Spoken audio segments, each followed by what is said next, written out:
Deus. Certa vez os discípulos estavam impedindo as crianças de chegar a Jesus. E Jesus falou: não atrapalha não impeçam. Não impeça as crianças, que dos tais é o reino dos céus. E ele completou, ele disse: se vocês não se fizerem como essas crianças, na pureza do coração, jamais vão entrar no reino de Deus. Jamais. Fiquei muito emocionado de ver esse último louvor aqui. Deus tocou profundamente na minha vida. Esse é o Espírito. E nós muitas vezes gememos porque não conseguimos ter esse espírito de uma criança para estar verdadeiramente com Jesus.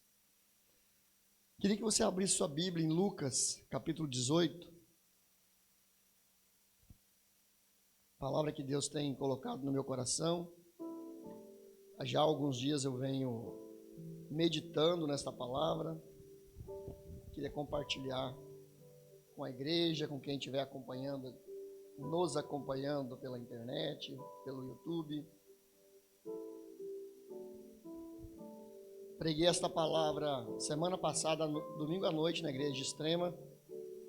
Eu não gosto, eu tenho por princípio nunca pregar o mesmo sermão. Tem muito pastor que diz que não tem problema. Você pregou na outra igreja, você vai pregar nessa aqui, não tem problema, as pessoas não viram. Eu não gosto porque hoje com a internet pode ser que alguém já tenha visto, né? E eu acho que por questão de consideração e respeito à igreja, Deus pode nos dar algo novo sempre, né?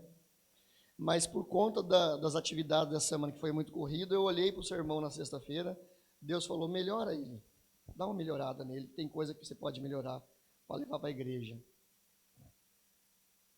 Então eu queria que você, que já abriu, estivesse 18. Lucas 18. Facinho, 18, para você memorizar e voltar a ler quando tiver oportunidade. A passagem é muito conhecida, diz assim: certo homem de posição perguntou-lhe: bom mestre, que farei para herdar a vida eterna? Respondeu-lhe Jesus: por que me chamas bom? Ninguém é bom senão um, que é Deus. Sabes os mandamentos? Não adulterarás, não matarás, não furtarás, não dirás falso testemunho, honra teu pai e tua mãe. Replicou-lhe o jovem: tudo isso tenho observado desde a minha juventude. Ouvindo Jesus, disse-lhe: uma coisa ainda te falta. Vende tudo o que tens, dá aos pobres e terás um tesouro nos céus. Depois vem e segue-me. Mas ouvindo ele estas palavras, ficou muito triste, porque era riquíssimo. Vamos orar mais uma vez. Senhor Deus e Pai, aqui está a tua palavra nesta manhã. Eu sou apenas um mensageiro, Senhor, aquele que entrega a tua mensagem.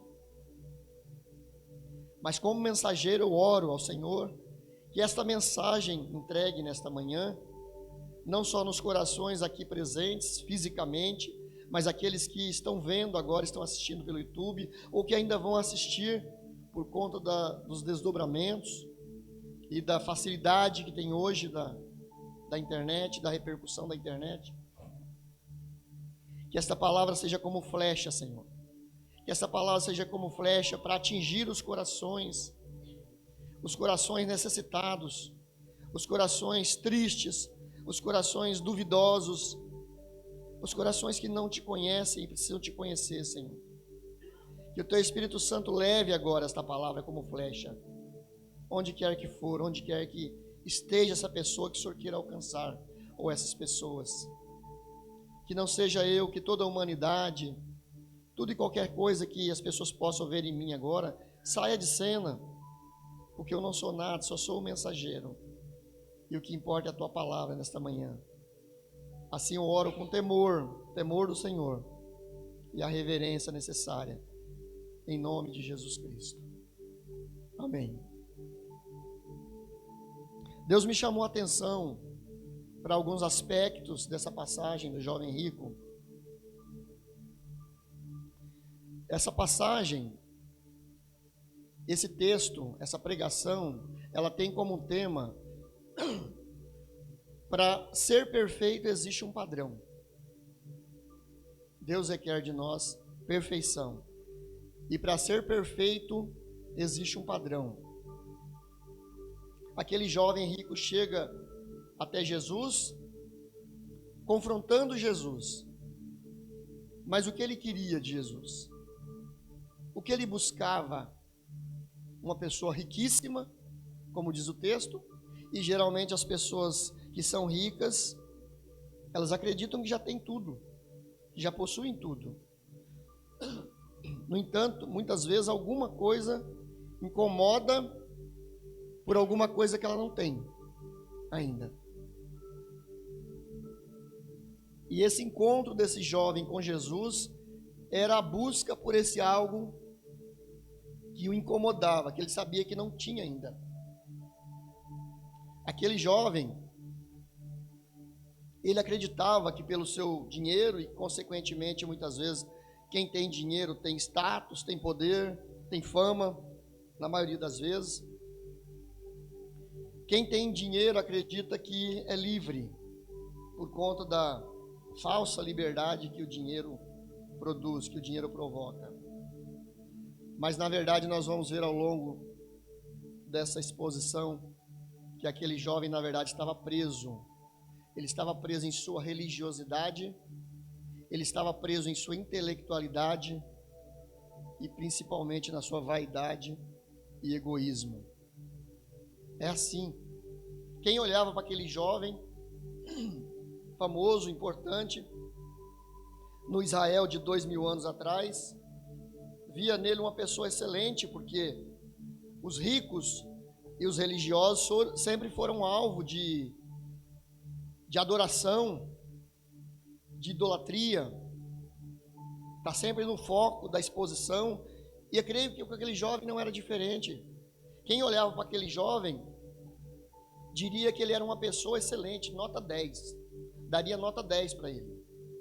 Mas na verdade aquele jovem estava preso, ele não era livre como ele imaginava, e ele foi atrás, talvez na cabeça dele, da última coisa que faltava para ele ter liberdade, a justificativa para a liberdade que ele precisava. Ele estava preso e agora, pior, ele estava diante de um tribunal para ser julgado. Ele estava diante de um tribunal numa situação que ele mesmo se colocou, porque Jesus não foi atrás dele. O texto diz que ele veio até Jesus. Ele mesmo se colocou nessa situação diante desse tribunal.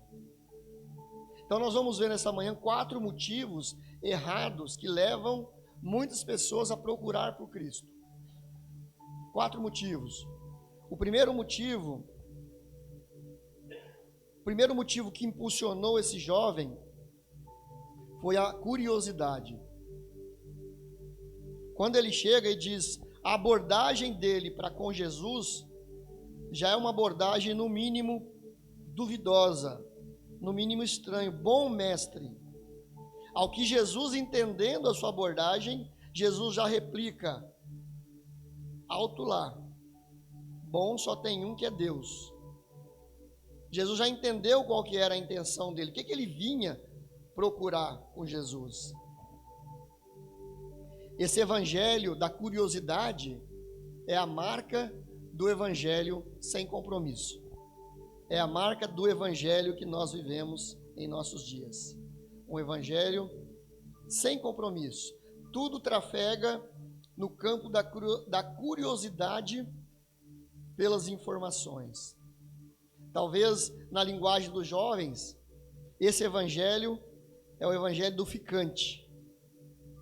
Eu quero só ficar, eu quero só conhecer, eu só tenho curiosidade, eu quero ver o que ele pode me dar, eu quero ver o que ele pode me proporcionar. Hoje, as pessoas estão buscando a Jesus por esse motivo errado, que é o motivo da curiosidade. Eu quero ver o que Jesus tem para mim, porque nós vivemos uma era nessa pós-modernidade, que é a hipermodernidade, numa linguagem mais técnica. Nós vivemos um tempo em que as pessoas É uma geração que deseja ter conhecimento. Ela não faz uso do conhecimento. Se aquele jovem vivesse em nosso tempo, talvez ele teria a seguinte abordagem para Jesus. Ele diria: mestre, eu ouvi suas mensagens no TikTok ou no Instagram, né? Mais americanizado, o Instagram. E vi que tem mais de 1 milhão de seguidores, mestre. Creio que se fosse hoje seria assim a abordagem. Vejo que és famoso. Vejo que és importante. Será que pode me dar uma orientação sobre um tema que o senhor tem falado muito, a vida eterna? Eu não sabia o que era a vida eterna. Ele estava curioso. Ele queria ter a vida eterna, mas ele nem sabia o que era a vida eterna. Tudo transitava no campo da curiosidade. Qualquer coisa que tragam para nós as redes sociais, a internet hoje no nosso dia a dia, isso acontece de minuto a minuto, muitas vezes de segundo a segundo. É tanta informação, é tanta velocidade da informação, que nós mal temos tempo de processar essas informações. Então é informação que muitas vezes não serve para nada. Muita informação que não serve para nada não tem utilidade nenhuma. Todo mundo é especialista em nada na nossa geração. E essa é a marca dessa geração. E se esse jovem vivesse em nossos dias, eu creio que a abordagem seria essa. Os ricos pensam, e não é uma crítica aos ricos, não sou contra ser rico, não sou contra ter riquezas. Eu olho para a história de Abraão, o que Deus fez com Abraão, o que Deus fez com Isaac, o que Deus fez com Jacó, o que Deus fez com a igreja dele, a igreja primitiva e em toda a história da igreja. Então eu não sou contra o mau uso do dinheiro, que fique bem claro, tá? Os ricos são assim, eles pensam que por terem dinheiro podem ter tudo.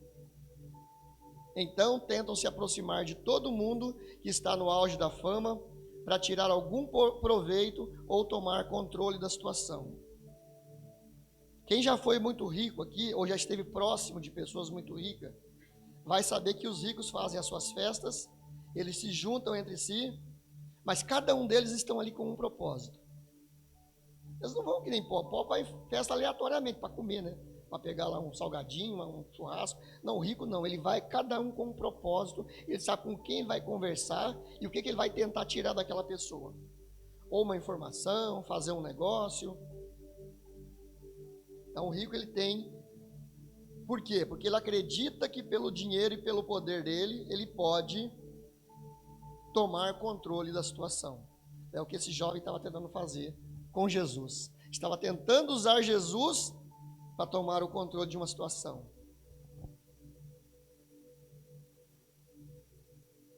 A sociedade greco-romana do primeiro século era uma sociedade movida à ideia, era uma sociedade de pensadores. Lembram o que os areopagitas disseram a Paulo lá em Atos 17, 16? Vamos ouvir o que esse paroleiro tem para dizer.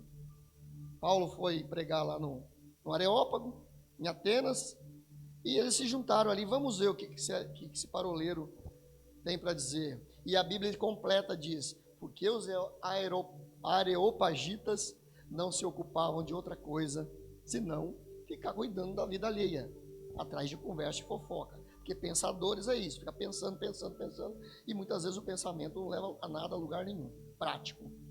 Fica tudo no campo das ideias. E lendo Bonhoeffer, ele diz: aquele jovem esperava do mestre um pronunciamento importante, não uma ordem divina para que ele viesse se comprometer. Aquele jovem não imaginava, era que ele não apenas estava diante de um rabino, de um mestre, mas ele estava diante do próprio Deus. Como diz no ditado popular, a casa caiu. Ele imaginava que estava diante de um rabino, uma pessoa importante, uma pessoa cheia de conhecimento, mas ele não imaginava que estava diante do próprio Deus. E que da forma que ele estava se comportando, da forma que ele abordou, ele não receberia de Deus qualquer resposta que não apontasse claramente para o mandamento de Deus Pai. Jesus, o Deus Filho, só daria a resposta para ele, a resposta que apontasse direto para o Deus Pai. Muitos têm procurado as igrejas por curiosidade. Muitos. É normal em nosso tempo. E para finalizar esse tópico, é uma curiosidade sem obediência. E sobre curiosidade sem obediência, nos remete lá ao Gênesis, quando Deus fala para Adão e Eva: de todas as árvores dos jardins comereis livremente, mas da árvore da ciência do bem e do mal, que está no meio do jardim, dela não comerás, porque no dia que dela comeres, certamente morrerás. Curiosidade sem obediência leva à morte. Morte física, morte espiritual, expulsão do paraíso. E nós recebemos a carga de herança de Adão e de Eva por conta dessa curiosidade sem um senso de obediência. Excesso de curiosidade sem uma aplicação do conhecimento produz uma bolha. Segundo motivo que muitos se aproximam, religiosidade. Nossa, Lázaro, mas religiosidade não é a mesma coisa que Deus, que Jesus? Jesus, aí vai dar um bug na cabeça de muita gente, né? Jesus não fundou a religião, ser religioso e estar... Não é a mesma coisa. A religião, como instituição criada e mantida pelos homens, é uma coisa. O cristianismo puro, simples e prático é outra coisa. Vida com Deus, vida com Jesus. Nós somos, muitas vezes, bons religiosos. A nossa religiosidade pode até nos fazer parecer justos diante de Deus. Não é o que aquele jovem disse? Conheço os mandamentos. Tenho observado os mandamentos durante toda a minha vida. Olha só. Aquele jovem, como muitos de nós, era apenas um cumpridor zeloso dos ritos eclesiásticos. Queremos mostrar a ele que também somos bons religiosos e devemos ser justificados por isso. Testamos Jesus com nossa religiosidade e dizemos assim: nós precisamos ser justificados porque nós somos bons religiosos. Olha meu boletim aqui, pastor Edmur. Eu não falto a um culto.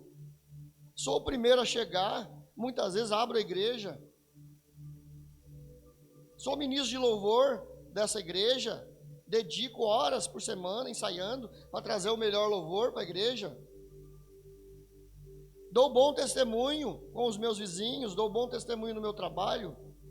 E se Jesus nos ouvisse hoje, assim como ele ouviu esse jovem, falaria: meu, você está acima da média geral. Você já está bem acima da média. Ó, mas 10 não vai levar 10 não. Você acha que você merece 10, né? Pastor e professora de mundo. Falta alguma coisa aqui para você tirar um 10. Muita gente estava dando 10 para esse jovem. O nosso boletim, aos nossos olhos de bons religiosos, o nosso boletim, talvez nós estejamos nos dando 10 por conta da vaidade, do orgulho, e talvez muitos à nossa volta estão nos dando 10. Mas Jesus disse para ele assim,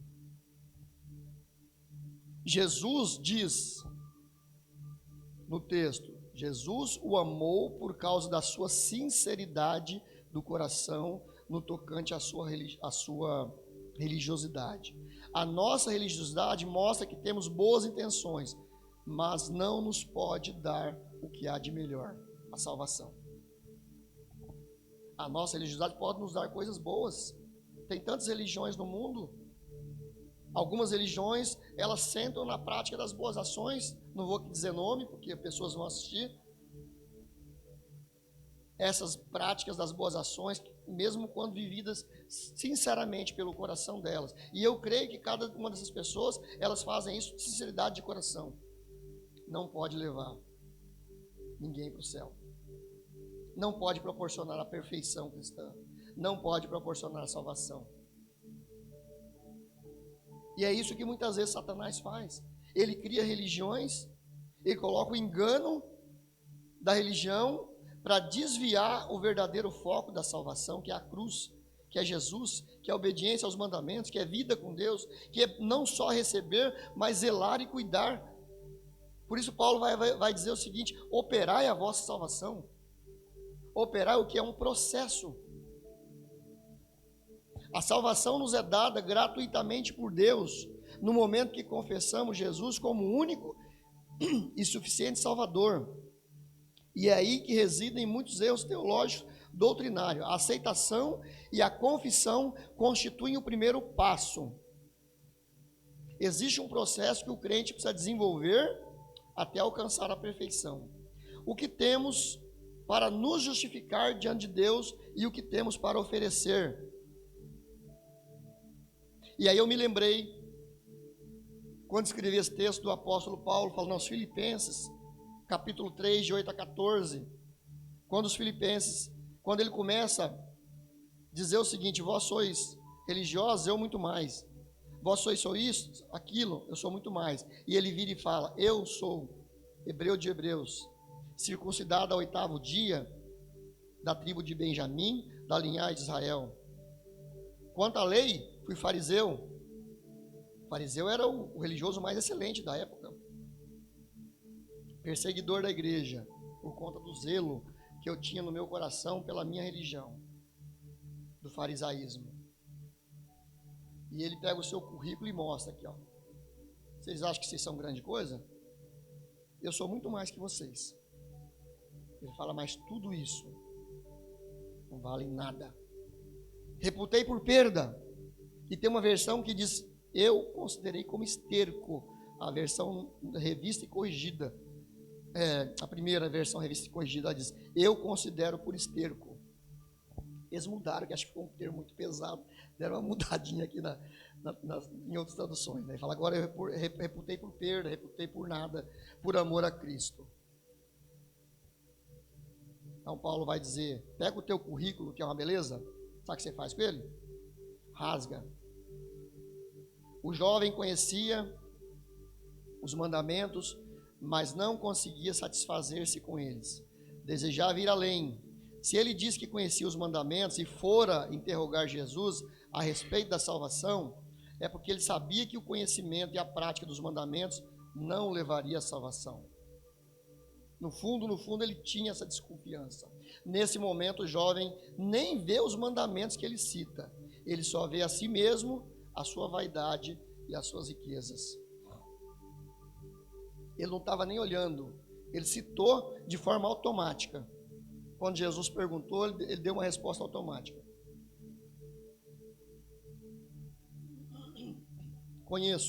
Eu já conheço tudo isso. Essa é uma avaliação, uma autoavaliação e uma autocrítica que nós devemos fazer, porque muitas vezes nós julgamos melhor do que os outros, como bons religiosos.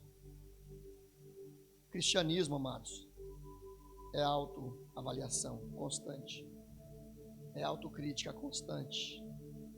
Surgiu uma moça essa semana aí, não vou falar o nome dela, para também não dar ibope para ninguém, que está causando um rebuliço no meio da igreja. Muitos contra, outros a favor. O que ela está fazendo é, segundo a minha ótica, levantada por Deus para provocar essa autoavaliação, essa autocrítica que a igreja precisa ter continuamente. Nós, como cristãos, não é jogar sujeira para debaixo do tapete, não. Se alguém me provar na Bíblia que Deus alguma vez jogou sujeira para debaixo do tapete, eu deixo de ser crente, eu pego a minha Bíblia e rasgo. Deus nunca fez isso. Cada pecado, cada erro do seu povo, de profetas, de pessoas específicas que ele escolheu, ele pegou e lançou em rosto, e ainda falou para os seus escritores do Antigo Testamento: grava, escreve. As pessoas precisam saber que Deus tem um caráter, Deus tem uma identidade. Deus não joga sujeira para debaixo do tapete. E nós vamos querer, como seres humanos, pobres mortais, pegar a sujeira e jogar para debaixo do tapete? Quando Deus fala, usando uma pessoa, por mais simples que seja. Na hora que eu ouvi ela cantando aquilo lá, eu lembrei de Balaão. Balaque ofereceu dinheiro, tesouros, riquezas. E Balaão foi por causa do tesouro, por causa da riqueza, foi teimosamente. A mula não andava, a mula empacava. E Deus falou para Balaão. Balaão não era religioso, ele era um mercenário, lá, um vigarista. Deus falou para ele: não vai, porque esse povo santo é. Não pode amaldiçoar o que eu tenho abençoado. E Balaão insiste. Está em Números 23, se não me engano, 22, 23. Depois você pode conferir. Deus fala para Balaão novamente, ele pega o rei, chama ele de novo, vai lá, amaldiçoa aquele povo não pode passar pelas minhas terras, aquele povo não pode passar, porque esse povo já fez guerra onde passou, e papapá. Chegou uma hora que a muda jumenta, Deus usou um jumento para falar com Balaão. Se Deus usou um jumento, meu irmão, Deus usou um jumento e falou: por que você está me batendo? Por que você está me espancando? Você está me espancando porque você não quer ouvir a minha voz.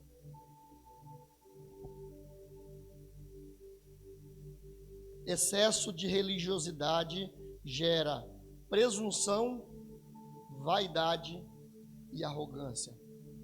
Quando aquele jovem diz, nessa frase ele demonstra isso, que estava no coração dele: a tudo isso tenho obedecido. O que me falta ainda? Presunção, vaidade e arrogância é o que acontece com muitos líderes religiosos e é o que acontece com muitos de nós também. Terceiro motivo é a autojustificação. A autojustificação é quando nós achamos que somos intelectualmente capazes. A soberba que procede de uma falsa capacidade de justificarmos a nós mesmos.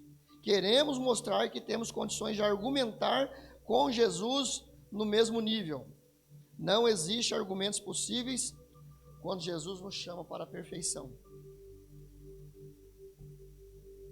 Muita gente hoje querendo colocar Jesus no mesmo nível.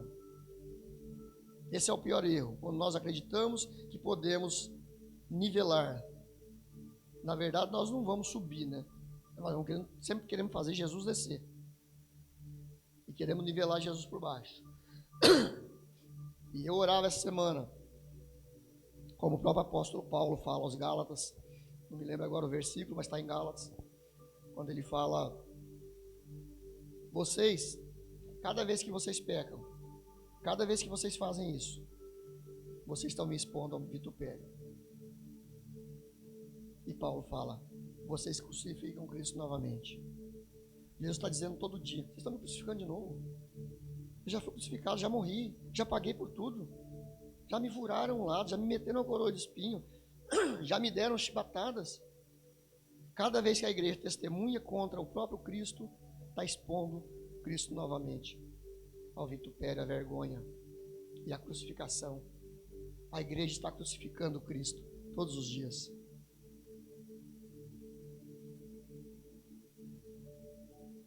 Porque não entende. Muitos de nós não é capaz de entender uma vírgula do que está escrito aqui. Mas quer dar pitaco em tudo. Quer achar que sabe tudo. Quer colocar Jesus no mesmo nível. Sabe quando nós vamos colocar Jesus no mesmo nível? João 3,30. Quando João Batista fala: não importa que ele cresça ou diminua. Quando você diz, importa que ele cresça ou diminua, Jesus puxa você para o lado dele. E para a mesma estatura, que é a estatura de varão perfeito. Ele puxa você. Só há um caminho, só há um meio de nos nivelarmos igual a Jesus. Segundo Bonhoeffer, vou citar Bonhoeffer de novo, porque eu li esse texto aqui em Bonhoeffer e achei fantástico. O ser humano da livre consciência gloria-se contra o filho da obediência. O apelo ao conflito ético é a recusa da obediência. Nele o ser humano retorna da realidade de Deus para a possibilidade humana da fé para a dúvida. Somente Satanás oferece uma solução para o conflito ético. Continua discutindo e estarás dispensado da obediência. Bonhoeffer diz que quando o ser humano faz isso, ele começa a querer duelar com Jesus no aspecto da intelectualidade. Ele entra num conflito ético e ele não para de duelar com Jesus. Isso é um conflito ético existencial. Como eu não quero obedecer, sabe aquele filho, aquela criança que você diz para ela não faz isso que é errado, e ela continua insistindo, ela continua argumentando, ela quer vencer você de qualquer jeito, sabe por quê? Porque ela não quer obedecer. Continua duelando. E Satanás é o projeto perfeito para Satanás. Fala, deu certo lá no Éden. Deu certo com o primeiro casal. Por que não vai dar certo com a geração de Adão? Por que não vai dar certo com aqueles que são movidos para com aqueles que são movidos pelo pecado? Então, por causa dessa falsa capacidade, da falsa sensação de capacidade e de intelectualidade humana, nós acreditamos que podemos. E era isso que ele estava dizendo, aquele jovem estava dizendo. Mas Jesus disse para ele, já estamos caminhando aqui para o último, se queres ser perfeito, você não veio aqui atrás da perfeição? Você não veio falar comigo por causa da perfeição? Não é algo que você diz que não tem, precisa?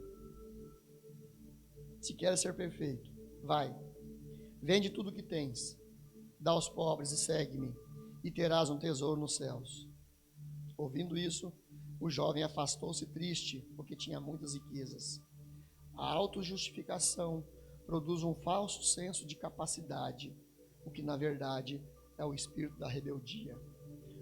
O falso senso de capacidade, na verdade, espiritualmente, é o senso da rebeldia.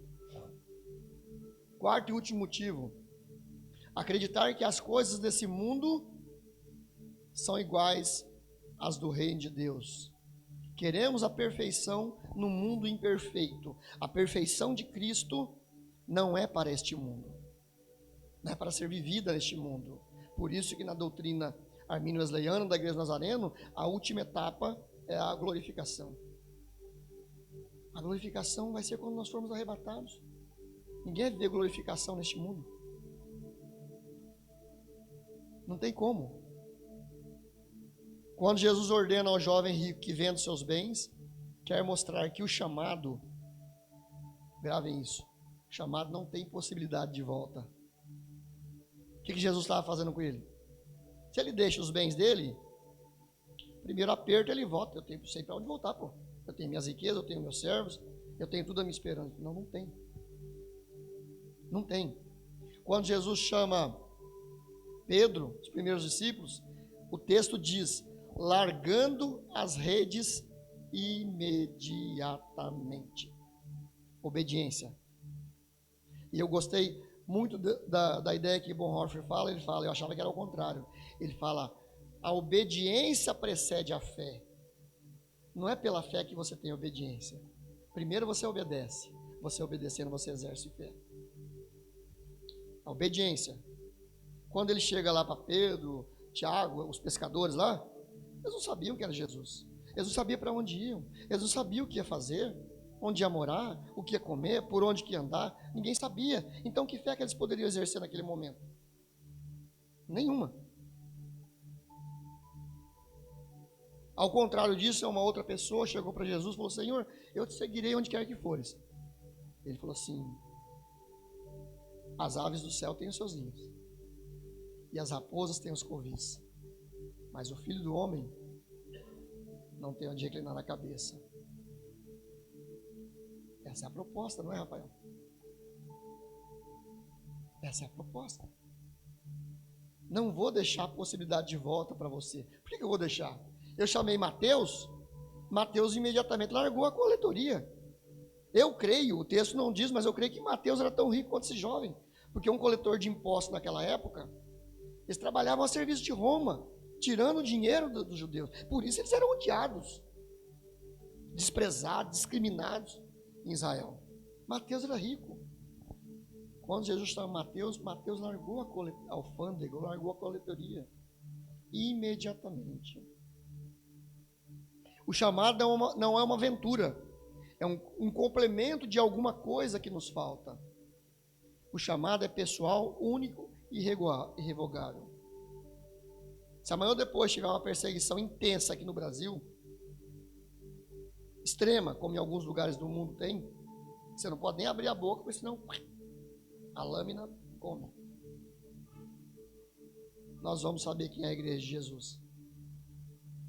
E aí entra aquela pergunta: Senhor, são muitos que se salvam? Por fiar e por entrar pela porta estreita. nós vamos saber que nós estamos tranquilos e confortáveis em nosso cristianismo.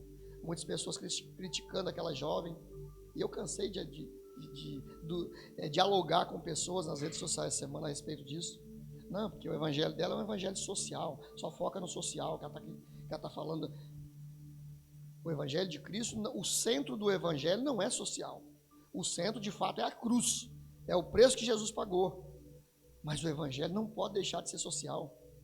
Se eu estou tranquilo, deitado na minha cama, dormindo na bela casa que eu tenho, e no meu carro, eu não estou me importando com quem está na África, com quem está no Sudão, com quem está na Jordânia, com quem está no Oriente Médio, com quem está lá no Marajó, se isso não me afeta, se isso não me incomoda, eu não sei qual tipo de cristianismo que eu vivo, que tipo de Bíblia que eu leio, qual a fonte que eu bebi, da onde que eu aprendi, se isso não me incomoda de forma nenhuma. Meu ex-pastor dizia o seguinte: eu não vou resolver os problemas de todo mundo. Eu gosto dessa frase. Mas aqueles que estiverem ao meu lado e eu tiver possibilidade, eu vou resolver. Ninguém vai resolver os problemas de todo mundo. Mas se a igreja, nós como cristãos, não estou falando da igreja, denominação, mas jogar tudo nas costas da igreja. Mas nós como cristãos, sempre há alguma coisa que pode ser feita. Os bens que possuímos, sejam materiais ou intelectuais, nossa beleza física ou fama neste mundo, não nos torna perfeitos diante de Deus. E esse é o drama existencial. O vazio que ficou com a queda no Éden, herdado de Adão, não pode ser preenchido por nada deste mundo. Nada. Prova disso está aí aos montes, claro, gente rica, famosa, que se mata, que entra no mundo das drogas, se suicida, faz, né? Está fazendo o quê? Não tem um vazio lá dentro que só Deus pode preencher. Só Jesus pode preencher. Conclusão. Entre o chamado de Jesus e aquele que ele chama para ser discípulo, existe uma ponte. Essa ponte invisível para Bonhoeffer não é a fé, mas a obediência. Para ele, a obediência precede a fé, já falei isso aqui. O chamado cristão passa primeiro pelo caminho da obediência. A perfeição cristã tem um preço. E não existe nada nesse mundo que possa comprá-la. Não tem dinheiro, sabedoria ou favores. Seu preço é caro, mas é simples. Ao mesmo tempo que é caro, é simples. Seu preço é obediência. Ao chamado, obediência pura e simples. Lá em Deuteronômio ele diz, quando lança as bênçãos do monte Gerizim, Deuteronômio 28 ele vai dizer, se quiseres e ouvires, hoje comereis o bem dessa terra. Vamos ficar de pé.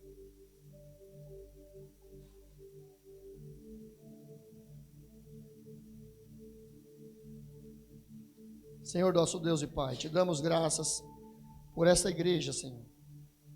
Te damos graças porque o Senhor tem nos permitido, pastor Edmur, pastor Rogério, pastora Carmela, as lideranças dessa igreja, Deus, sempre ministrar a Tua palavra pura e simples, autêntica e genuína, como está escrito, Senhor, sem subterfúgios, sem maquiagem, sem segundas intenções. E eu creio que essa é a Tua vontade, Senhor. Eu creio que o Senhor tem se agradado nessa igreja. Continua conosco. Não é fácil, muitas vezes, pregar a verdade ou dizer a verdade num mundo movido à mentira, a engano, a ódio, falsidade. Não é fácil.